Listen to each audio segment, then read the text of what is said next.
During a university lecture, Professor Julian discusses Neanderthals, an extinct group of early humans. He articulates that they were often perceived as unintelligent and primitive, a view influenced by the research of Darwin and Galton. These scholars proposed that one could assess a person's level of civilization and intellect solely based on their physical characteristics. However, Julian challenges this notion, asserting that modern humans carry traces of Neanderthal ancestry. He also shares that the only known non-fossilized Neanderthal specimen was discovered by his supervisor and named William, in honor of the scientist who first identified Neanderthals as a distinct species. Julian concludes his lecture by suggesting that, theoretically, it might be feasible to recreate a living Neanderthal using DNA from William. Endocrinologist Barbara observes the lecture and later seeks out Julian at a restaurant. She raises the topic of cloning William, acknowledging the complexity and difficulty of the process, yet affirming its potential viability. Their dinner conversation delves into the intricacies of this endeavor, and by the end of the night, Barbara expresses her intrigue regarding Julian's particular fascination with Neanderthals. In response to that inquiry, Julian escorts Barbara to his laboratory, where he presents her with two stone tools, one crafted by Homo sapiens and the other by Neanderthals. The tools exhibit no discernible differences, leading Julian to believe that significant insights into humanity could be gained by examining our closest relatives. That evening, Julian and Barbara develop romantic feelings for each other. Subsequently, the couple embarks on a Neanderthal cloning project, and within 2 years, they publish 3 groundbreaking research papers on the topic. They also cohabit and enjoy a fulfilling romantic relationship. Unfortunately, numerous prominent scientists and university benefactors express concerns regarding the ethical implications of the project and the potential repercussions,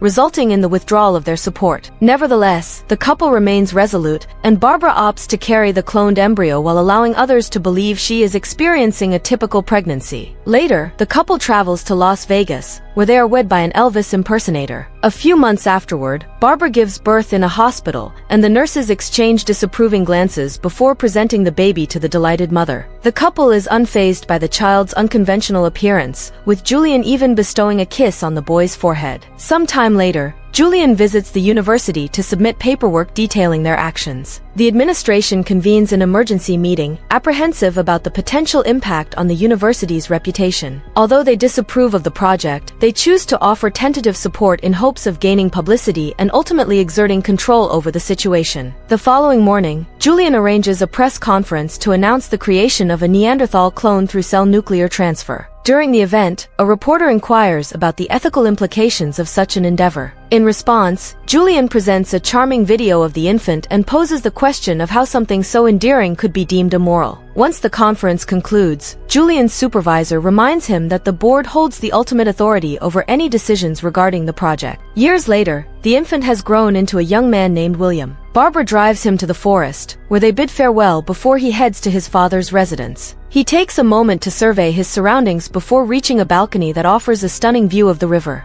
As 2 tourists pass by in a boat, they catch sight of William's unconventional appearance and hasten their rowing. William retreats indoors and discovers an ancient stone tool on one of the shelves. He is suddenly startled by a noise, which turns out to be his new tutor, Sarah. She informs him that Julian is at work, and William feels a sense of discomfort in the presence of a stranger. That evening, Julian joins them for dinner, and Sarah observes that William has a hearty appetite. Julian explains that William's metabolism differs from that of the average individual, necessitating a higher caloric intake. After the meal, Julian expresses his pride in William for pursuing his aspirations. The following day, Sarah assists William with his studies and mentions that she is still in the process of completing her dissertation. William excels in mathematics, but he finds English challenging, particularly due to his aversion to metaphors, which he perceives as deceptive. Meanwhile, at the university, Julian addresses his class about his project, recalling the initial protests they faced daily from those who viewed cloning as unethical and a transgression against divine principles. William experienced a typical childhood,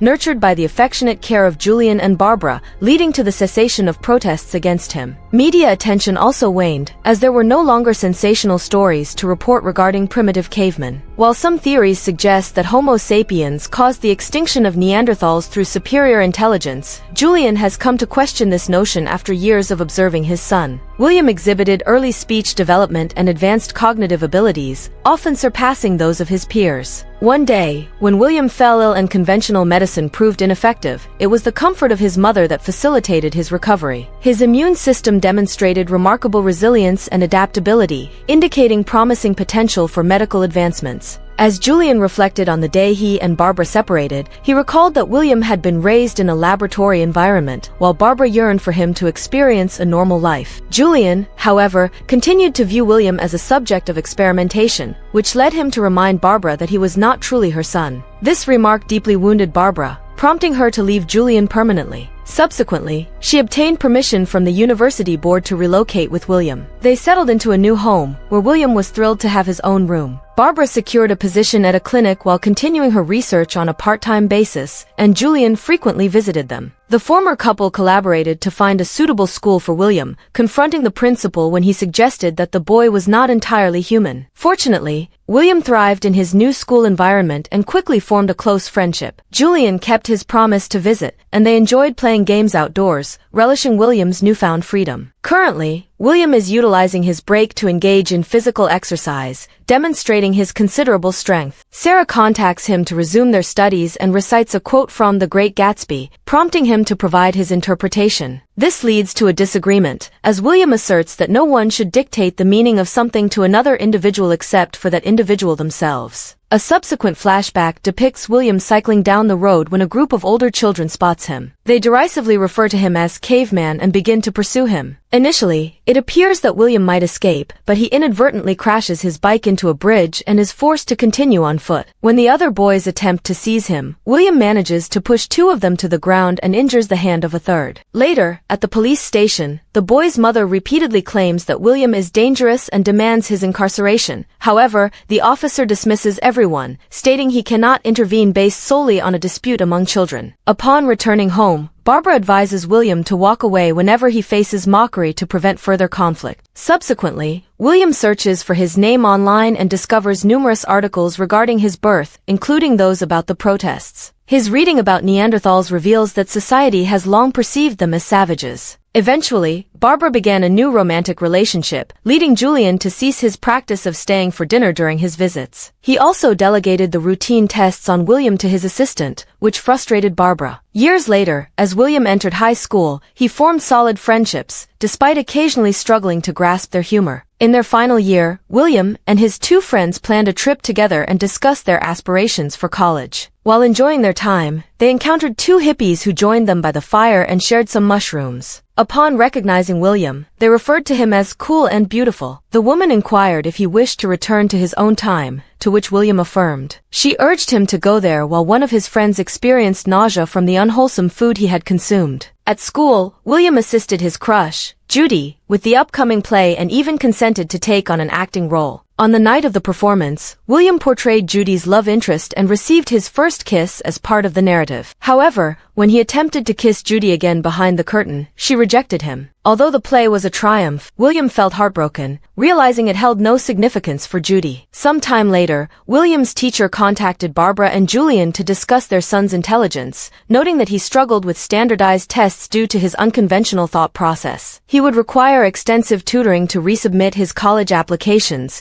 and Julian became agitated upon discovering that Barbara had withdrawn the applications William had already submitted. Barbara informed that William had secured a part-time position at a hardware store to occupy his time following graduation. However, Julian desired more for him. This led to a disagreement, prompting the teacher to remind them that the decision ultimately belonged to William. Meanwhile, William was bidding farewell to his friends who were soon departing for college. Later that evening, his parents discussed the situation with him. Julian proposed that William move in with him for tutoring, which would also entail undergoing further experimentation. Barbara opposed this idea, yet William, yearning for a semblance of normalcy, accepted his father's proposal. In the present, Julian reviewed William's most recent practice test and became frustrated, feeling it was insufficient, and placed the blame on Sarah. She countered that William had made significant strides, and William defended her, asserting it was not her fault. In a fit of anger, Julian threw the test papers at William and stormed out of the house. As William began to cry, Sarah reassured him that his scores were commendable and suggested they take a walk in the forest. She recounted her own experiences with strict parents, expressing how she once resented them for dictating her future, but now appreciated the quality education she received. In turn, William confessed his passion for singing and shared a song from his school play. This moment culminated in a kiss between William and Sarah, leading to an intimate encounter. Upon returning home that evening, Julian reprimanded them for wasting time instead of studying. That night, William found himself fixated on a stone tool, contemplating whether he would ever transcend his current circumstances. Some time later, Sarah accompanied William to a school so he could retake his tests. William encounters persistent difficulties with the pencils he attempts to use as they continually break. Interpreting this as an omen, he abandons the test and exits the room unfinished. Subsequently, he visits a store to purchase a drink, where he is met with laughter from two girls, prompting the clerk to reprimand them for their rudeness. After a lengthy walk, William arrives at the university to meet Godwin, the researcher who discovered the Neanderthal remains. She escorts him to her laboratory, where the remains are preserved within a specialized enclosure. William is captivated, examining the body from various perspectives, even perceiving a semblance of a smile. Godwin informs him that the cause of death remains a mystery, as there are no visible injuries or indications of illness. Regarding hypotheses, she posits that Homo sapiens developed the capacity to create and believe in narratives, which could unite large groups. This numerical superiority ultimately forced the Neanderthals into less favorable environments, leading to their extinction. When William inquires about these narratives, Godwin explains they encompass a range of topics, from religion to political structures, as well as familial tales, elements for which people would engage in conflict and sacrifice their lives. William struggles to comprehend how the belief in falsehoods could contribute to the intelligence of Homo sapiens, asserting that it is merely their numerical advantage that led to the Neanderthals' demise. He declares that he does not belong in this context, nor does the man in the enclosure. Despite Godwin's attempts to persuade him of his significance, William chooses to walk away. Sarah is in pursuit of William but is unable to locate him, prompting her to enlist Barbara's assistance. Shortly thereafter, William stealthily enters Julian's lecture and disrupts it, particularly when his father refers to his son's life as merely his work. William denounces the experiment as a failure, to which Julian retorts that it is William himself who is the failure. Overcome with despair, William flees, and Julian follows in an attempt to apologize, asserting that William instigated the situation by humiliating him in front of the class. William counters that Julian has embarrassed himself and declares that he is not his father, provoking an enraged Julian to strike him. As William attempts to leave once more, Julian tries to intervene, resulting in the accidental dropping of a stone tool. Both men reach for it simultaneously, and in a moment of impulsive defense, William punches Julian, rendering him unconscious. Realizing the gravity of his actions, William is filled with remorse. Soon, a crowd of students gathers, labeling him a savage and capturing the incident on their phones, leaving William with no option but to flee. Moments later, Barbara discovers Julian unconscious and alerts Sarah that the police are searching for William. Barbara intends to accompany Julian to the hospital, leaving Sarah to continue her search alone. Meanwhile, William finds refuge in another university building, where a student spots him and contacts the police. As William attempts to escape, he is confronted by a group of officers with their weapons drawn. Sarah arrives on the scene and calls out to him, but an officer restrains her. Reflecting on the bridge incident, William strides forward and is struck down within moments, facing his demise. Several months later, Sarah returns to the location where Godwin discovered the Neanderthal. She carries a baby with her, suggesting that it is William's offspring.